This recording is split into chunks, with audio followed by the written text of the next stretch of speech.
한 주간 안녕하셨습니까? 12월 12일 주일 예배 시작하도록 하겠습니다. 이제 바깥을 보면 성탄이 거의 다 가까이 온 것 같습니다. 많은 사람들이 이 성탄의 기쁜 소식 가운데 설레고 있고 또 기대하고 있는 것을 보게 됩니다.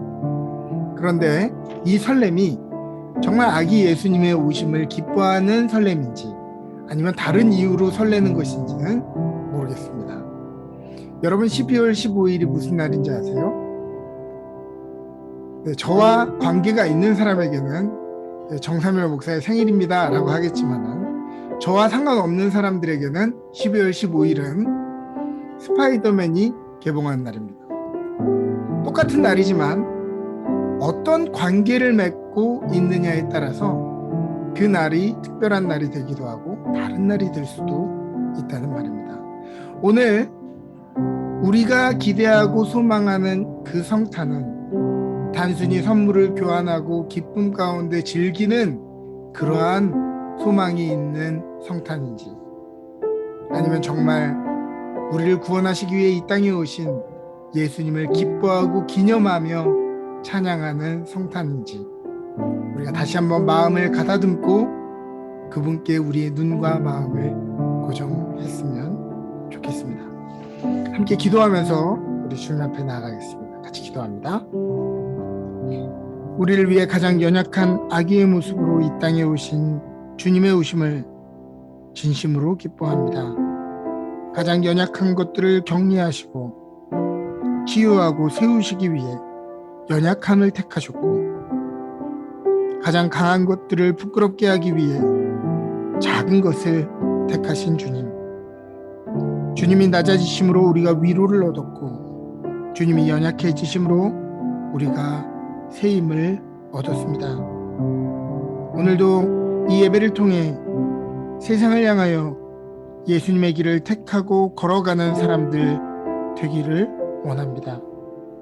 오늘 예배 가운데 오셔서 다시 한번 우리의 마음을 새롭게 하시고 하나님을 향한 우리의 온전한 마음을 회복시켜 주옵소서. 감사드리며 모든 말씀 예수 그리스도의 이름으로 기도합니다. 아멘.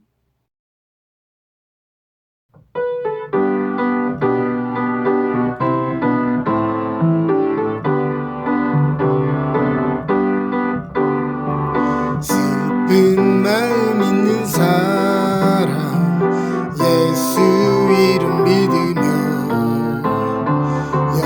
영원토록 변함없는 기쁜 마음 얻으리.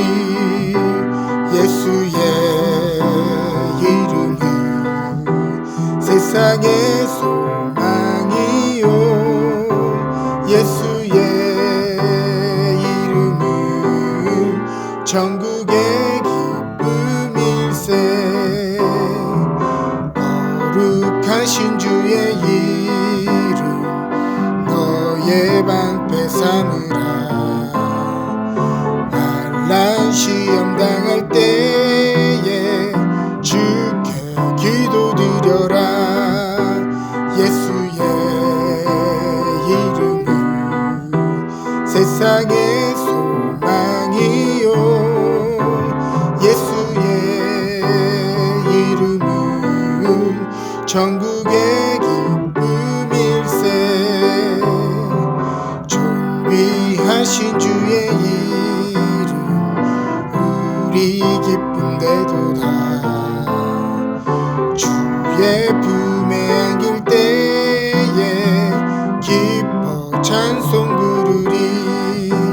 예수의 이름은 세상의 소망이요, 예수의 이름은 천국의 기쁨일세. 우리 갈 길 다 간 후에 보좌 앞에 나가 왕의 왕께 경배하며 멸류관을 드리리. 예수의 이름은 세상의 소망이요, 예수의 천국의 기쁨일세.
다 같이 기도드리시겠습니다.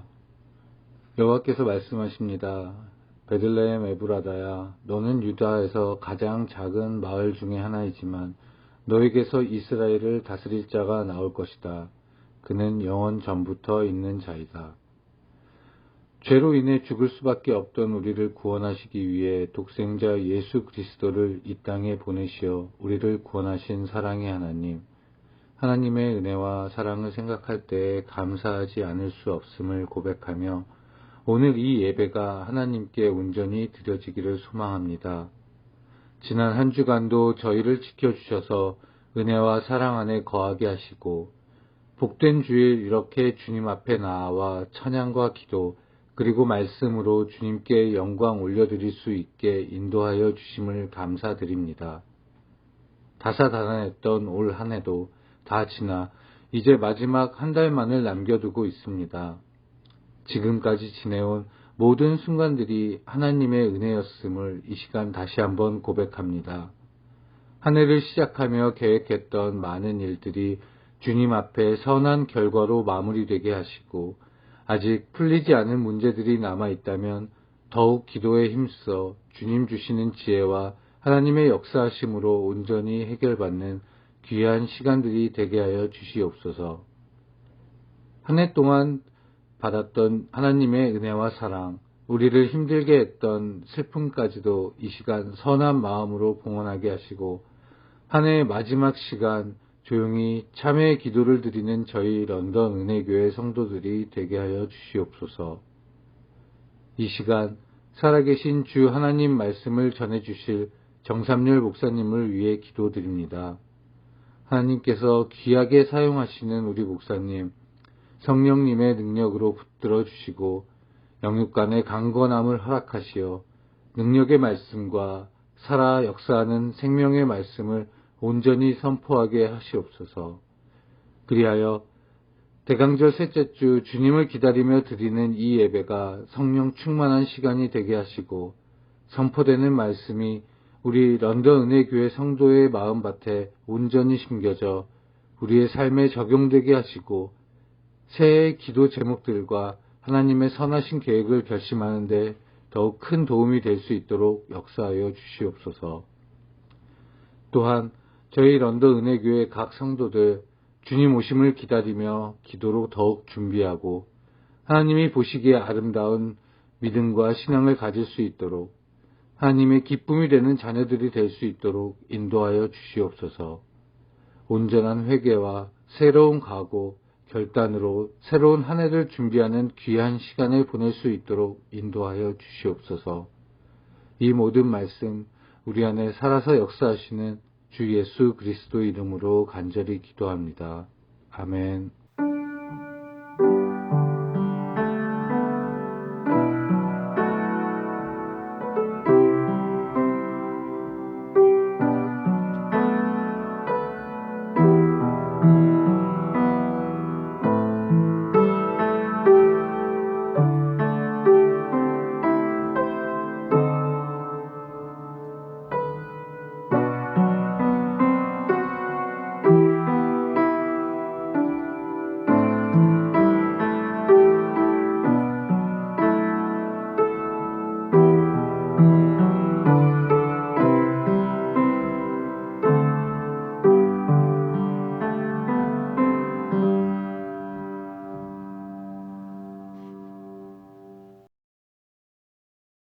오늘 우리에게 주신 하나님의 말씀은 누가복음 2장 1절에서 14절입니다. 그때 가이사 아구스도가 영을 내려 천하로 다 호적하라 하였으니 이 호적은 구레뇨가 수리아 총독이 되었을 때에 처음 한 것이라. 모든 사람이 호적하러 각각 고향으로 돌아가매 요셉도 다윗의 집 족속이므로 갈릴리 나사렛 동네에서 유대를 향하여 베들레헴이라 하는 다윗의 동네로 그 약혼한 마리아와 함께 호적하러 올라가니 마리아가 이미 잉태하였더라. 거기 있을 그때에 해산할 날이 차서 첫 아들을 낳아 강보로 싸서 구유에 누였으니 이는 여관에 있을 곳이 없었음이러라. 그 지역의 목자들이 밤에 밖에서 자기 양떼를 지키더니 주의 사자가 곁에 서고 주의 영광이 그들을 두루 비춤에 크게 무서워하는지라. 천사가 이르되 무서워하지 말라. 보라 내가 온 백성에게 미칠 큰 기쁨의 좋은 소식을 너희에게 전하노라. 오늘 다윗의 동네에 너희를 위하여 구주가 나셨으니 곧 그리스도 주시니라. 너희가 가서 강보에 쌓여 구에 누워 있는 아기를 보리니 이것이 너희에게 표적이니라 하더니 호련히 수많은 천군이 그 천사와 함께 하나님을 찬송하여 이르되 지극히 높은 곳에서는 하나님께 영광이요 땅에서는 하나님이 기뻐하시는 사람 중에 평화로다 하니라. 아멘. 우리에게 주신 하나님의 말씀입니다. 오늘은 누가복음 2장 말씀을 가지고 샬롬의 빛 예수라는 제목으로 말씀을 전하도록 하겠습니다. 오늘은 대강절 세 번째 주입니다.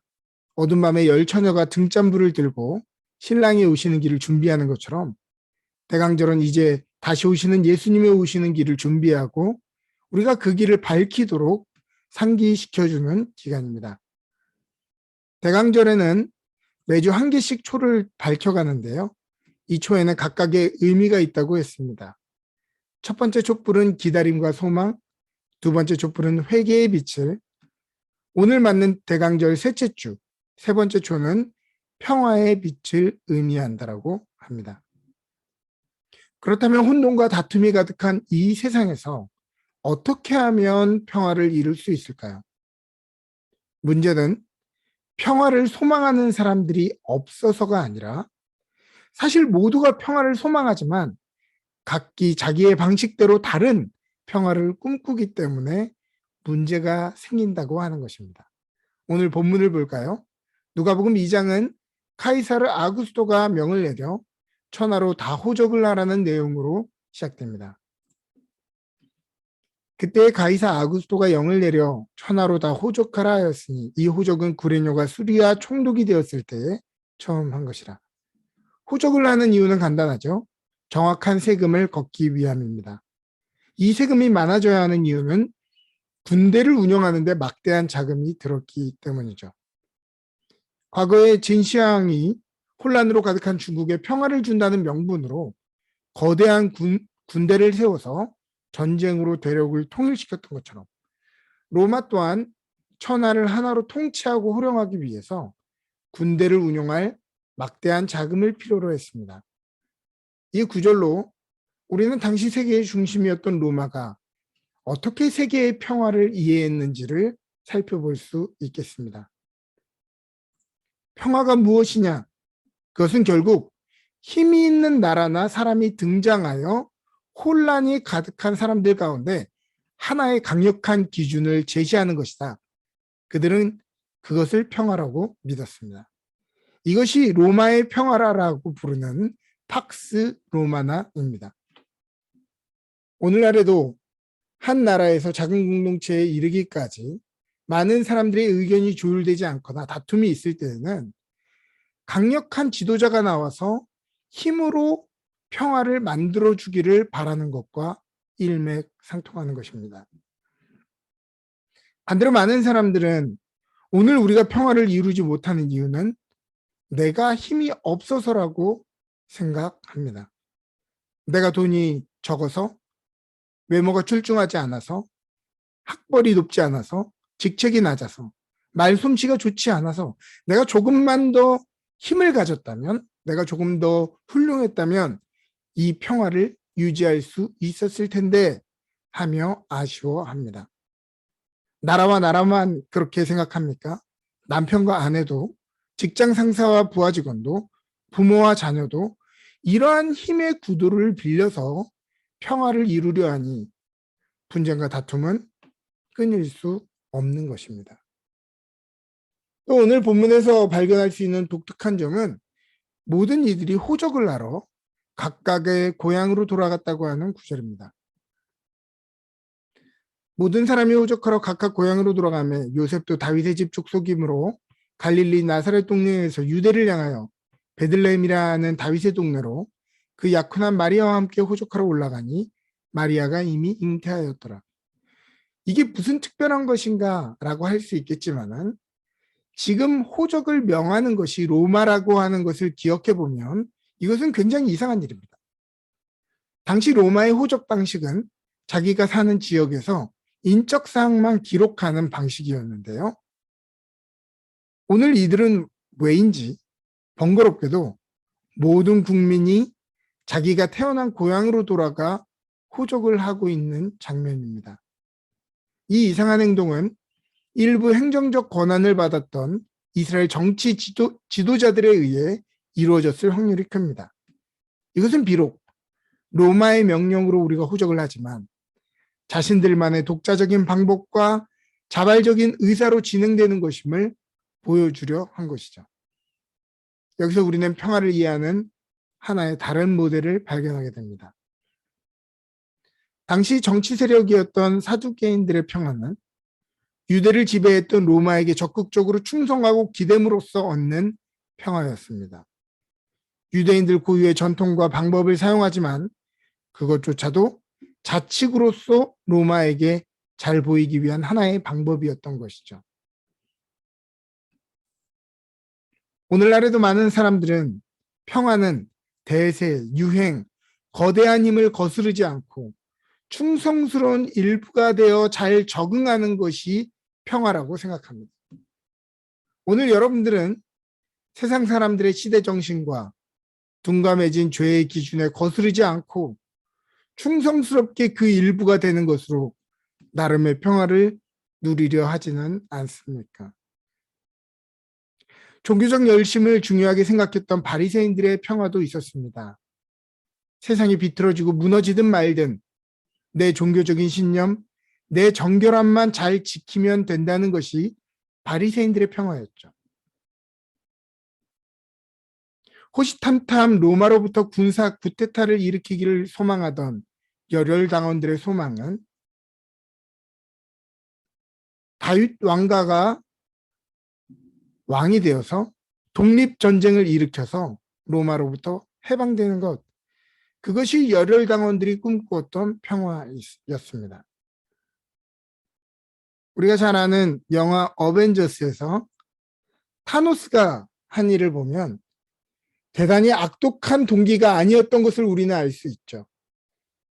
우주에 인구가 많아져서 자원이 고갈되고 환경이 파괴되는 것으로부터 인구의 절반을 없애버리는 것이 그의 평화의 방법이었습니다. 세상에 혼란을 주고자 한 것이 아니라 세상에 평화를 주고자 그러한 파괴를 선택했다고 하는 것입니다.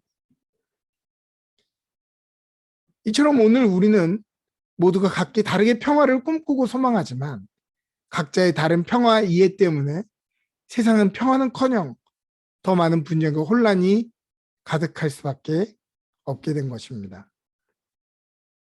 그런데 오늘 본문에서는 이 평화를 유지해 보려는 로마 사두개인들의 열심과는 다르게 일반 소시민들의 현실은 그로 인해서 엉뚱한 고통을 겪어야 했던 것을 볼 수 있습니다.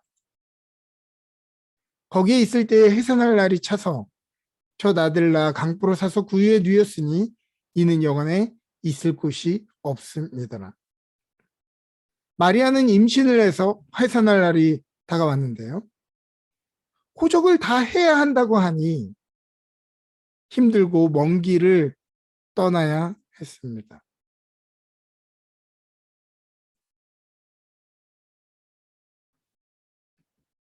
그뿐입니까? 머물 곳이 없어서 찾고 거절당하기를 반복하다가 결국 산통을 이기지 못하고 마국간에서 출산을 했고 말구유를 요람 삼아 아이를 눕혀야 했습니다. 누군가에게는 명분이 이상적인 평화의 방법이었을 수 있으나 지금 현실 속 소시민들의 삶 어디에 평화를 찾아볼 수 있다는 말입니까? 옛날에 많이 불렀던 찬양 중에 이런 찬양의 가사가 있어요. 세상은 평화 원하지만 전쟁의 소문만 더 늘어간다. 이 모든 인간 고통 두려운 뿐 그 지겨움 끝없네. 세상 모두가 평화를 원해도 분쟁과 전쟁이 더 늘어나는 것은 각각 자신의 이익이 절충되는 선에서 평화를 꿈꾸기 때문에 결코 그 간격을 좁힐 수 없는 것입니다. 그런데 성경에서 말하는 평화는 그와는 전혀 다른 뜻입니다. 평화는 샬롬이라고 하는 단어로 표현되는데요. 오랜 역사 속에서 히브리인들은 만날 때마다 서로에게 샬롬이라고 인사했습니다. 이 샬롬의 본 뜻은 온전하게 하다, 완전하게 하다라고 하는 뜻입니다.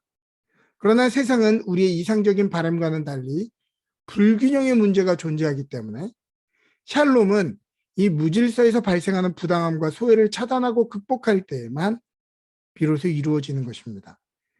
99명이 배불러도 한 명이 굶주리고 있다면 그것은 샬롬이 아닌 것이고, 모든 사람이 평안해도 우리 중 한 사람이라도 불편하면 그것은 샬롬이 아니었다고 하는 것이죠.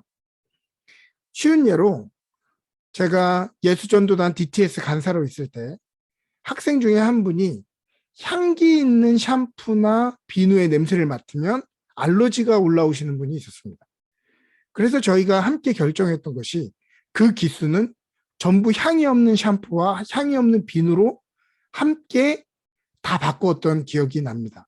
이게 바로 샬롬의 정신을 실천한 것이죠.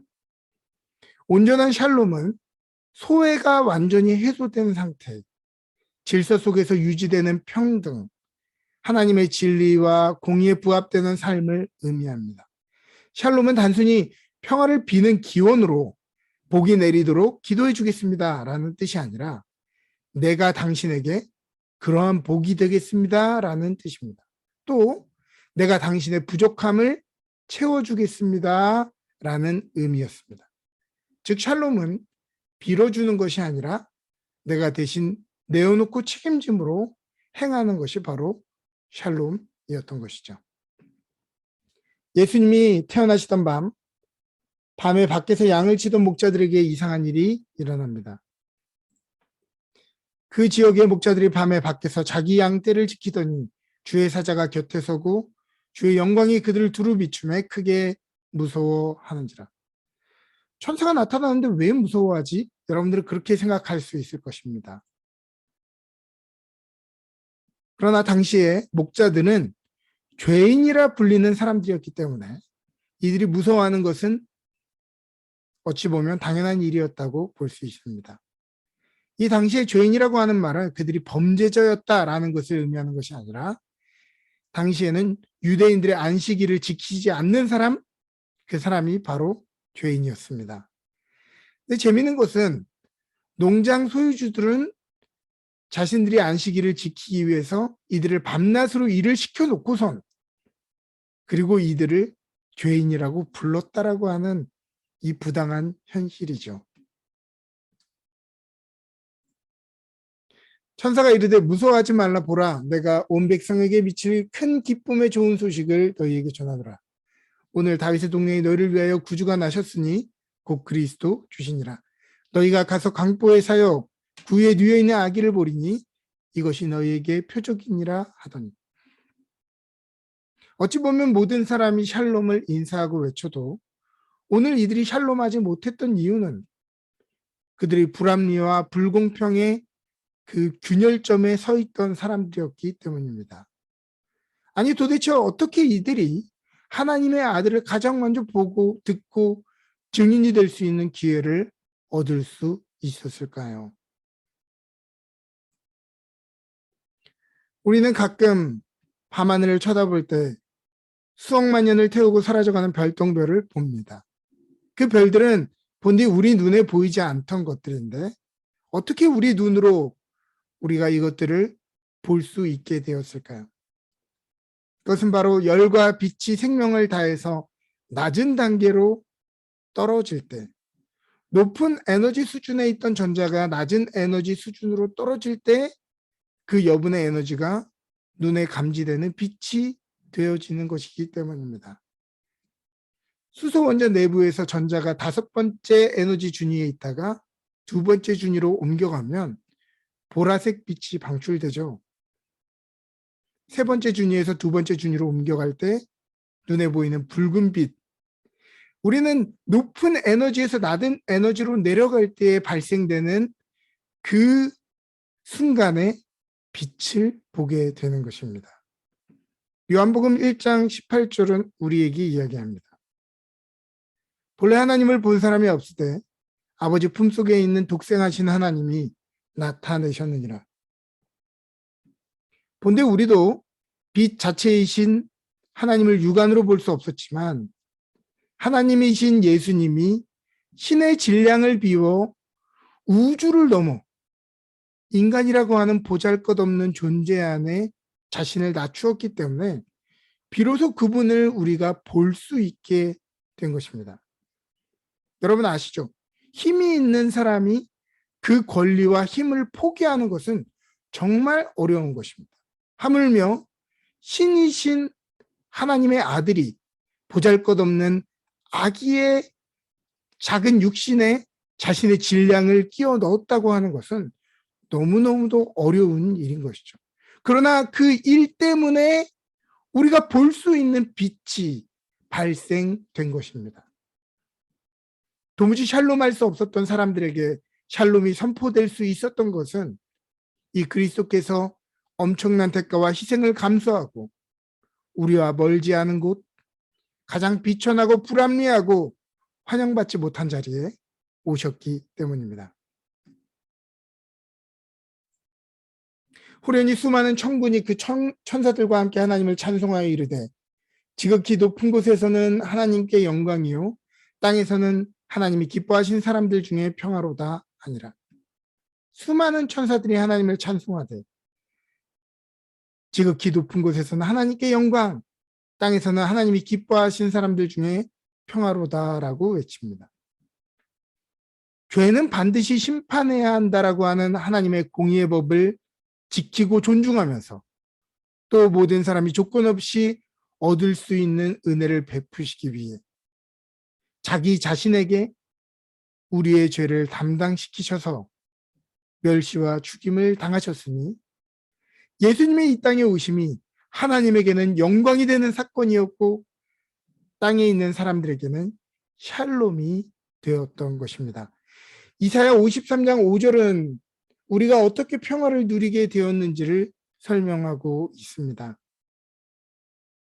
그가 찔림은 우리의 허물 때문이요 그가 상함은 우리의 죄악 때문이라. 그가 징계를 받음으로 우리는 평화를 누리고 그가 채찍에 맞음으로 우리는 나음을 받았도다. 그분이 우리의 허물 때문에 대신 찔리고 우리의 죄악 때문에 매 맞으셔야 했습니다. 예수님의 징계를 받으심으로 우리가 평화를 누렸고 그분이 채찍에 맞음으로 우리가 힐링을 받게 된 것입니다. 그러므로 세상의 모든 사람들이 자기의 방법대로 평화를 추구해도 이 세상에 분쟁이 가득한 이유는 서로 손해보지 않으려 하기 때문입니다. 어떤 부부가 불화를 원하겠어요? 모두가 평화를 원하지만 결혼 생활이 힘든 이유는 서로 이익이 맞는 타협점을 찾으려 할 뿐 자기를 낮추어 손해보려 하지 않기 때문입니다. 그러나 오늘 예수님이 보여주신 평화, 샬롬의 완성은 예수님 스스로가 그 대가를 지불하셨기 때문에 가능한 것이었음을 우리는 기억해야 합니다. 오늘 우리는 경제적 불균형을 넘어 기회의 불균형이 일상화된 세상을 살아갑니다. 보이지 않는 차별과 혐오가 가득한 세상을 살아가고 있죠. 이러한 세상에 우리가 아무리 샬롬을 외쳐도 날이 갈수록 더욱 샬롬하지 못하는 것은 서로가 이익을 찾아 그 타협점을 찾으려 할 뿐 서로의 온전함을 위해서 대가를 치르려 하는 사람들은 점점 더 적어지기 때문입니다. 요한일서 4장 12절은 우리에게 이야기합니다. 어느 때나 하나님을 본 사람이 없으되 만일 우리가 서로 사랑하면 하나님이 우리 안에 거하시고 그의 사랑이 우리 안에 온전히 이루어지느니라. 높은 에너지 수준의 전자를 눈으로 감지할 수 없듯이 하나님은 높은 차원의 분이기 때문에 우리의 눈으로 볼 수 없습니다. 그러나 하나님이 자신을 내어주시고 비우시고 낮추셔서 우리는 드디어 그분의 사랑을 볼 수 있게 되었고 깨달을 수 있게 된 것입니다. 예수님뿐만 아니라 2000년 전 주님이 오시는 길을 준비했던 사람들을 보면 하나같이 부르심 앞에서 자신들의 인생을 덜어낸 사람들이었습니다. 사람들은 그들의 비워낸 자리에 발생한 빛을 보고 그리스도의 오심이 멀지 않았음을 깨달았고 떨었고 회개했고 각기 자신들 앞에 높아진 산들은 낮추고 깊은 골짜기는 메우며 주님의 오심을 준비할 수 있었던 것입니다. 며칠 전 선교 후원을 하고 있는 선교사님에게 감사 메시지를 받았습니다. 코로나 팬데믹으로 인해 모두가 소극적이고 움츠려들어서 후원이 축소되어서 선교지로 다시 들어갈 수 있을까 심각하게 고민되고 있을 때에 멀리 캐나다로부터 후원금을 받고 위로와 힘을 받아 다시 선교지로 들어갈 수 있었다라는 내용이었습니다. 우리가 굉장히 부유하고 남아서 이들에게 선교금을 보내드린 것이 아니라 우리도 알잖아요. 우리도 치열하게 살고 있지만 마음을 정해서 우리의 삶을 덜어낸 것 아닙니까? 이 덜어냄을 통해 이 나눔을 통해 빛이 나타나 선교사님들에게는 하나님의 나타나심이 되었다고 하는 것입니다. 사랑하는 여러분, 우리는 샬롬하는 법, 평화하는 법을 압니다. 그것은 바로 예수님이 보여주셨던 성육신의 덜어냄을 우리도 흉내내고 닮아가는 삶을 사는 것입니다. 이것은 굉장히 단순하지만 그러나 어려운 길이죠. 사랑하는 여러분, 평화로 가는 길은 없습니다. 오직 평화가 길일 뿐입니다. 저와 여러분들의 삶에 우리가 샬롬이 되기를 주님의 이름으로 축복합니다. 아멘.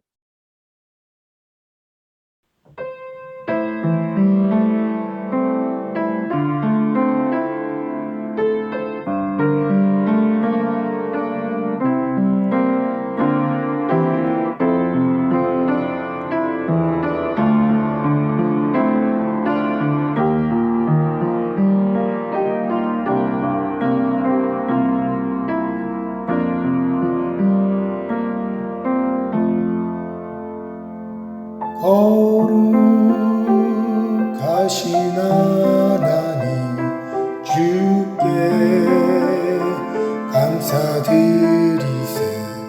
날 위해 이 땅에 오신 독생자 예수, 나의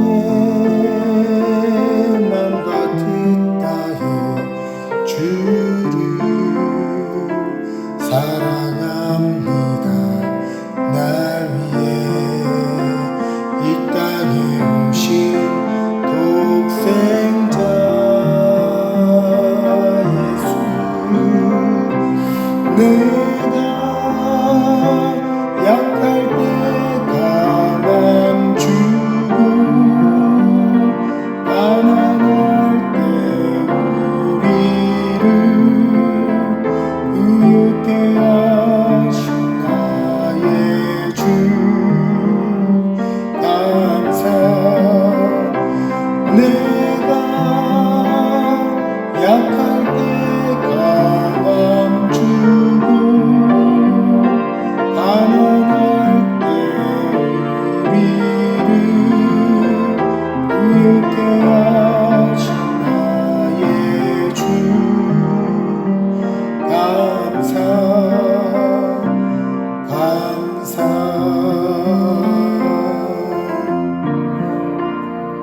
감사 감사.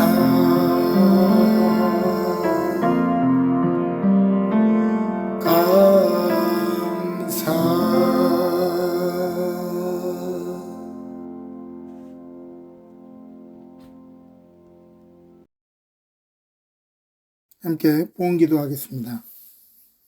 이 세상을 사랑하시되 이처럼 사랑하시어 독생자를 아낌없이 내어주신 하나님, 그 예수님의 오심을 기뻐하며 먼 곳에서 정성스럽게 예물을 준비했던 동방 박사들과 같이 우리도 정성스러운 마음으로 이 예물을 기쁘게 주님 앞에 준비하여 가지고 옵니다. 실상은 우리가 봉헌하는 것이 아니라 우주를 지으신 하나님이 먼저 우리에게 당신의 아들을 봉헌해 주셨습니다. 이처럼 우리도 주님을 위해, 세상을 위해, 이웃을 위해 아낌없이 내어주게 하옵소서.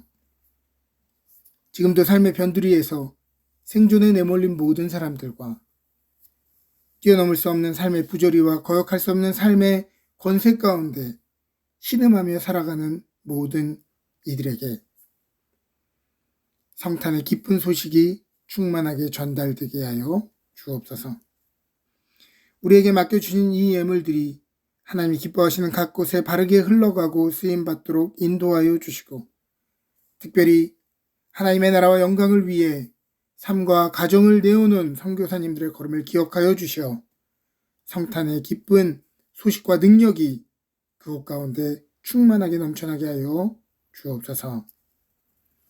우리 런던 은혜교회가 비록 화려하지는 않지만 주님 누우실 만한 구유 같은 따뜻한 교회 되게 하여 주옵소서. 감사드리며 예수 그리스도의 이름으로 기도합니다. 아멘.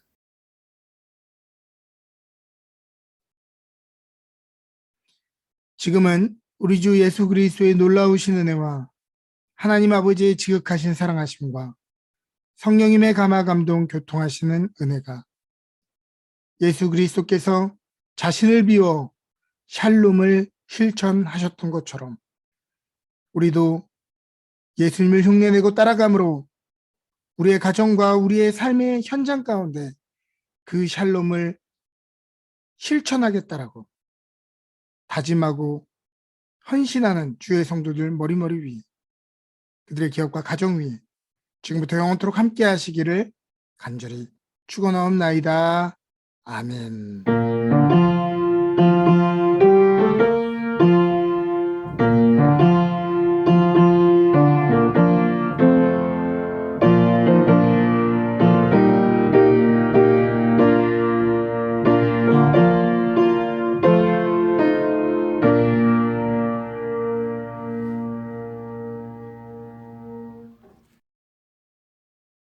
광고 말씀드리도록 하겠습니다.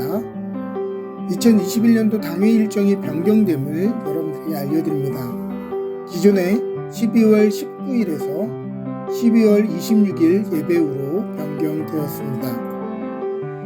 12월 26일은 성탄감사 예배 당회로 진행되고요. 12월 31일 송구영신 예배는 줌 온라인으로만 진행하도록 하겠습니다. 2022년도 달력이 나왔습니다. 달력 배부를 위해서 제가 각 가정을 방문하여 전달할 예정입니다. 한 주 동안 하나님의 은혜 가운데 풍성한 한 주 되시기를 주님의 이름으로 축복합니다.